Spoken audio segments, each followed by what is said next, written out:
Ang gawain, hindi lang dito, kahit na saan na tawag tayo ng ating Panginoon ay makatugon tayo. Amen? Amen. So, yun nga, pinasasalamatan ni Mami.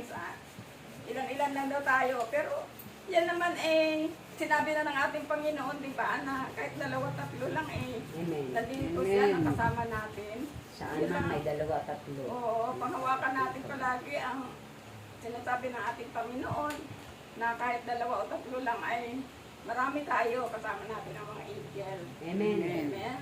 So, yun nga, pinasalamatan ni Mami na binibigyan pa tayo ng kalakasan. At mahaba-mahaba pang buhay, Mami. Kagalingan, ano po. So, yun na nga. No? Hanggat gusto nating mabuhay. Amen. So, meron pa po. Alam naman tayo rito, hindi lang siya Tayo sharing. tayo lang naman, marami naman tayo dito. So, atin na po ay tayo pwede na po sa... Unang mensahe. Mensahe na agad. Tayo pwede daw. Okay. Pagbabasa muna. Reading mo.